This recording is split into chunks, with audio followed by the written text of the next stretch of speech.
이재명 대통령의 개인 변호를 맡고 있는 이승엽 변호사에 대한 헌법재판관 후보 지명 검토를 놓고 논란이 되고 있습니다. 이승엽 변호사는 이재명 대통령의 선거법 위반, 위증교사 쌍방울 사건, 2018년 친형 정신병원 강제 입원 등의 사건에서 모두 변호와 대리인을 맡았던 인물인데요.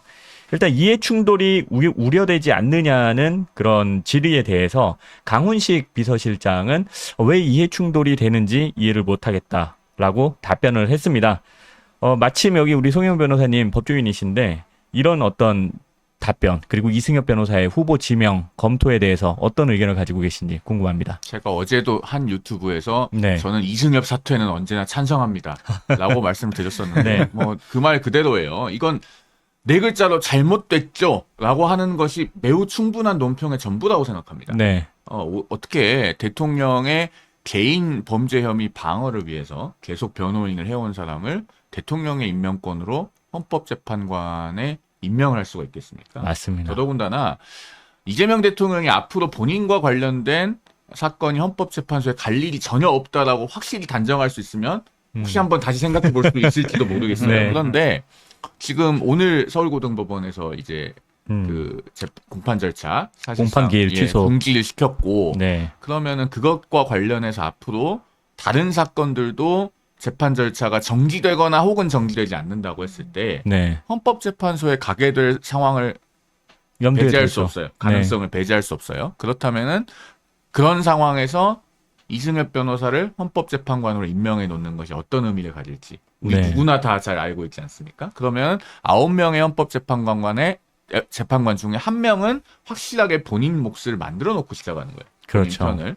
그래서 그 자체로 매우 잘못된 거고 네. 그런데 대통령 비서실장부터가 네. 이렇게 아무 문제의식을 못 느끼고 있는 거 정말로 심각하다고 생각합니다. 그리고 네. 지금 상황이 헌법재판관에만 그치는 게 아니잖아요. 그렇죠. 민정비서관, 공직기강비서관, 뭐 법률비서관 이런 분들이 다 뭐 대북송금 사건의 변호인 또는 공직선거법 사건 변호인 하셨던 분들이 다 지금 거론되고 있습니다. 네. 뭐 사실상 내정 이런 기사들이 계속 나오고 있는데 네.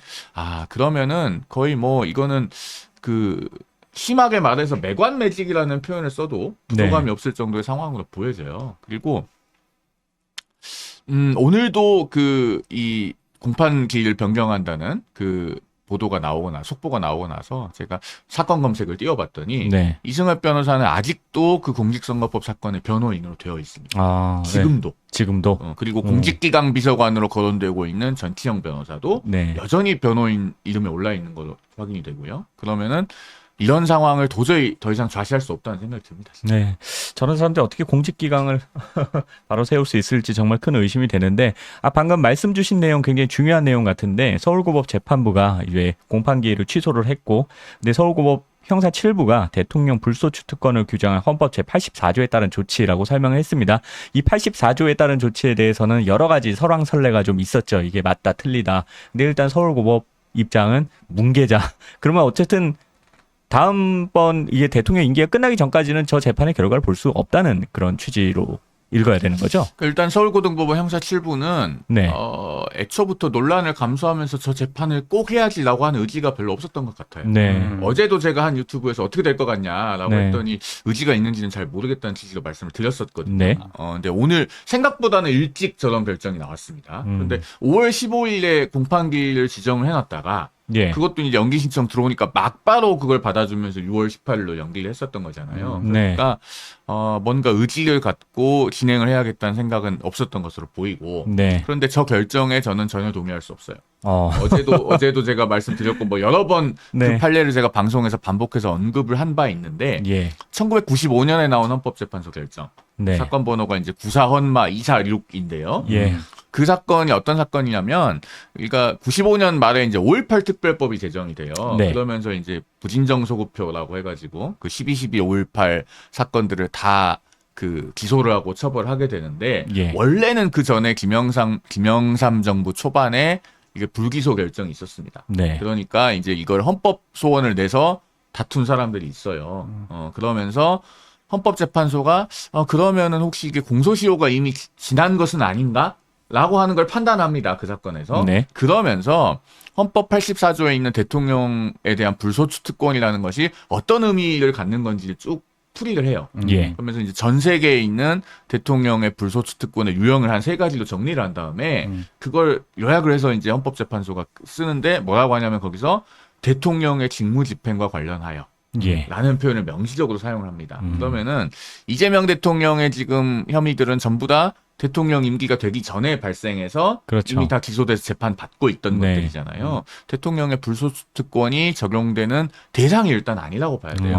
그런데 직무와 관련된 게 아니니까요. 헌법재판소가 그 부분을 이미 30년 전에 간접적으로 밝혔음에도 불구하고 네.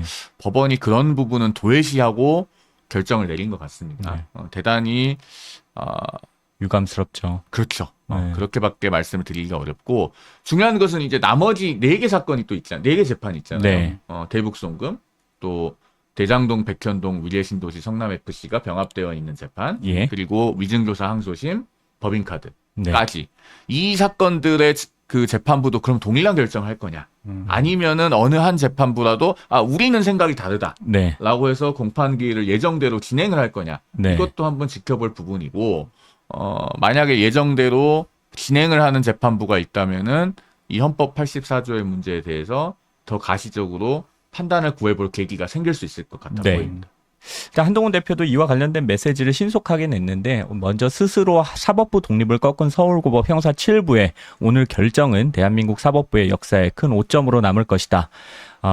헌법 제84조는 방금 말씀 주신 것처럼 대통령의 직무 집행과 무관하게 임기 시작 전에 이미 피고인의 신분에서 진행 중이던 형사재판을 중지하라는 조항이 아니라고 이렇게 명확하게 좀 설명을 해주시고 강한 비판적 메시지를 냈는데 정말 진행 중인 사건이 아직 4개가 남아있는 것 중에 하나가 재판부가 의지를 가지고 그냥 재판을 공판을 진행한다면 이거는 정말 뭐랄까 사법부의 체계 정립성 자체가 정합성 자체가 좀 무너지는 느낌이라 뭐 국민들이 이래가지고는 사법부를 신뢰하고 뭐 따라갈 수 있을지 좀 의문이네요. 저는 그 부분 사법 신뢰가 많이 떨어질 수 있다는 부분도 굉장히 안 좋은 국민들에 대한 메시지를 주는 거라 생각을 하는데 서울고법에서 먼저 이렇게 해버리니까 이게 참 뭐라 할 말이 없네요. 정말 유감입니다. 깊은 우감이고 한동훈 대표가 얘기한 것처럼 사법부 역사의 큰 오점으로 나올 행동들을 했다고 그렇게 말씀드릴 수 있겠습니다.